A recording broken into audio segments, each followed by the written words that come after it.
Alright, guys. So we got back from doing all our stuff. We had to go pick up my mom, and then we went to. I ate in the car as she drove because she wanted to go somewhere else real quick. Then, so I'm back. I took a shower and made my coffee right here.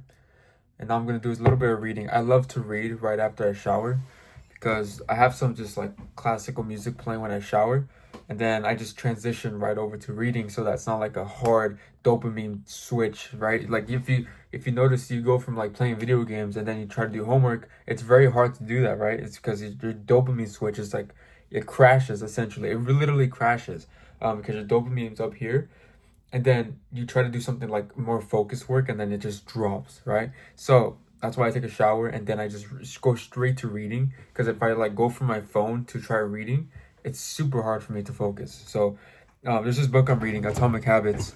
It's about essentially just habits, right? Atomic meaning small, almost like microscopic, and then habits, of course, habits, something that can be repeatedly done, something that you do repeatedly, just repeatedly essentially. And it's weird how this book has dialed in a different perspective into my day-to-day life, because I'll tell you a story. Yesterday, so let me give some background. So this is the book right here. I'm only like on chapter 5. But I've learned a lot already because I've noticed there's 4 stages to a habit, right? Or the 4 stages to a behavior change, something like that. A cue, essentially what starts the habit, or like what spikes the interest. Craving, you want to do it, you're tempting, you're smelling it, like you're smelling the food, you're tempted to eat it. The response, which is essentially what you do, like essentially like you eat the food, or you go and I don't know, you go exercise, like the action itself, right? That's the response. And then the reward, the consequence. So it's not necessarily reward, it's essentially consequence to what you responded to, like how you responded, then what you got out of it, essentially the outcome, right? So let's say, like yesterday, I've been reading this book so much and I've been noticing this stage of these 4 laws to behavior change really happens quickly. It happens in a split second every single day. For example, the cue to, let's say, waking up early. Waking up early. Let's say I wake up at 5 a.m. every single day. So let's say the cue to waking up early is, well, I wrote it down somewhere. Fuck, I wrote it down. Because I essentially just like took notes on how this plays a role into everyday life. If I remember right, there it is. So I have an example right here. So the cue, the alarm goes off, right? That's the cue. The alarm goes off. And then what are you craving after the alarm goes off? You crave silence. You crave the alarm to turn off because you don't want the alarm to be beeping all over the place at 5 in the morning, especially when you have family around. You don't want to be the alarm to just sound all over. So the cue, the alarm goes off. The craving is no more noise. You're craving no more noise. You're craving to turn off the alarm, right?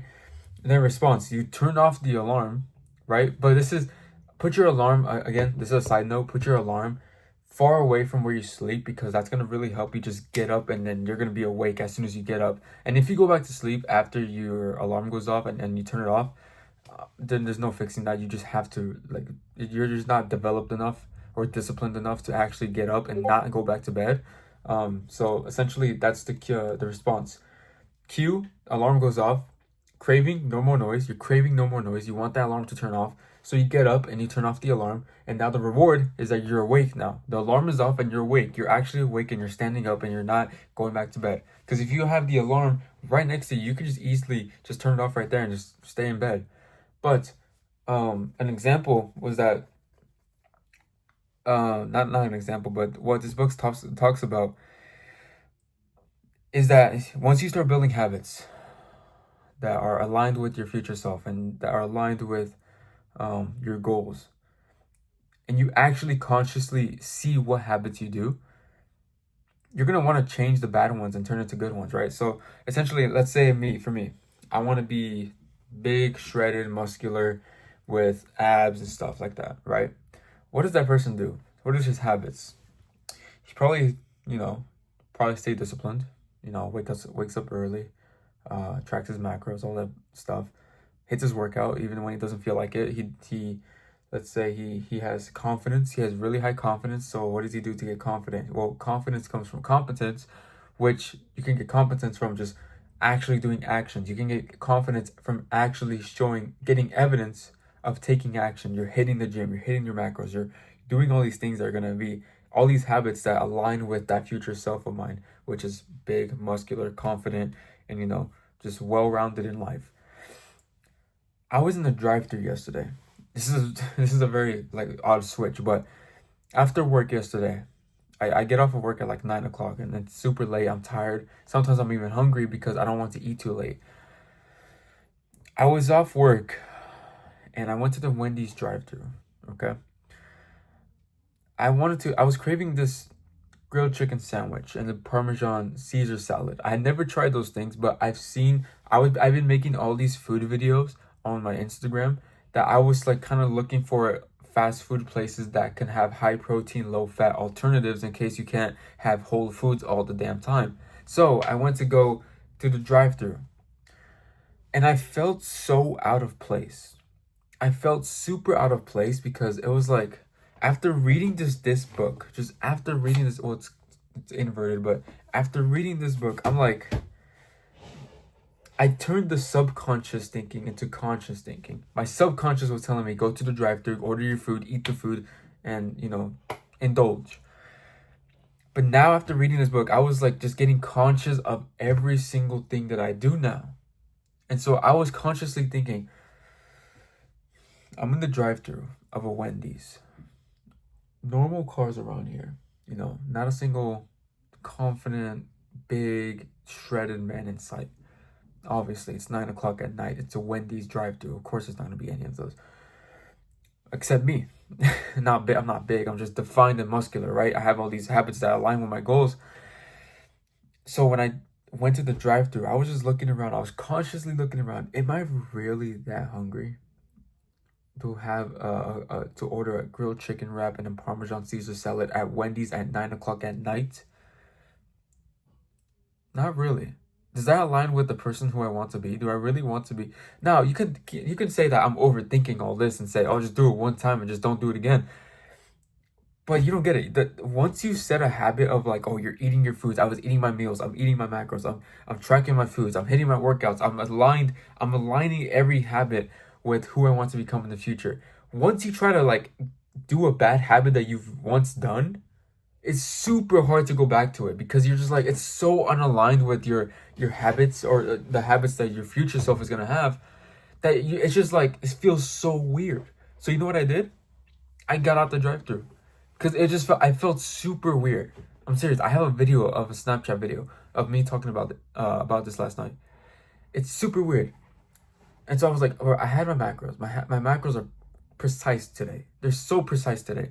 Why am I gonna fuck it up with the Wendy's grilled chicken sandwich, or not sandwich, grilled chicken wrap and a Caesar salad? My macros are perfect today. Why am I gonna mess this up? Just because I want to indulge a little bit?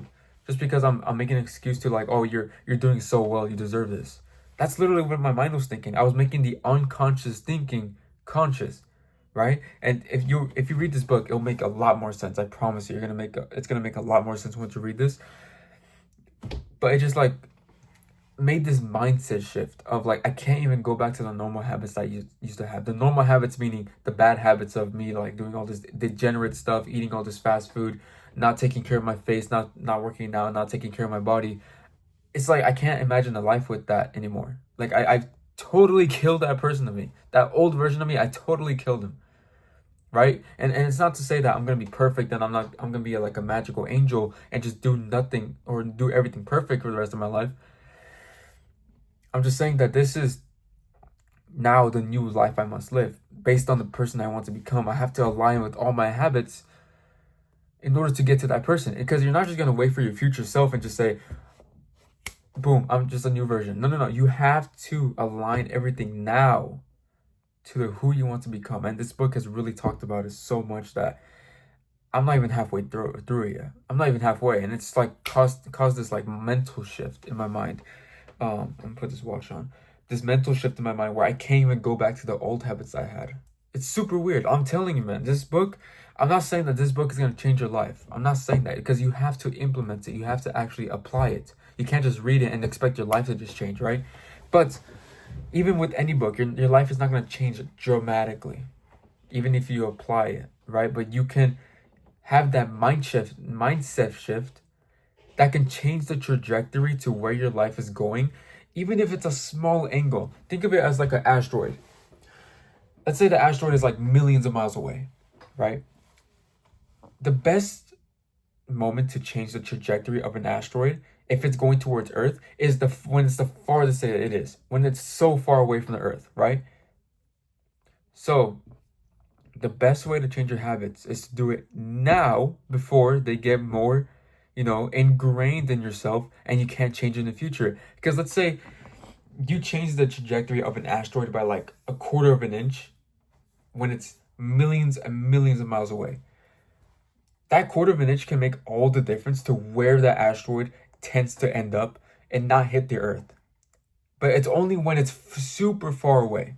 If you try to change your habits too late, it's going to be too late because you're already ending the year of your life and you're not going to be able to change it because you've already ingrained all these bad habits to the person who you are now.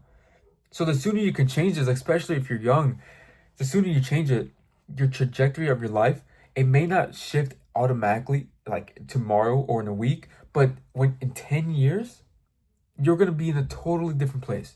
If you just change the smallest habits today, that small degree changes where you end up in a long time period. It may not be a big difference now, but the more the time goes, you're going to be in a totally different place.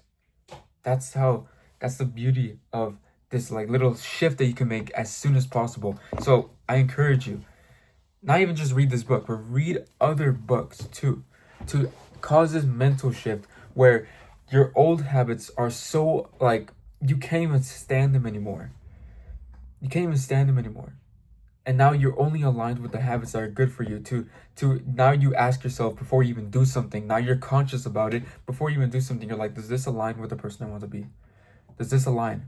Is this gonna benefit me or is it gonna make me worse? Ask yourself that. So essentially just keep no matter how small the changes, make the smallest changes as soon as you can. As soon as you can, because the sooner you do it, the sooner you change your habits, the much like you're gonna just change the trajectory to where you are in life in just a matter of like 5, 10, 20 years.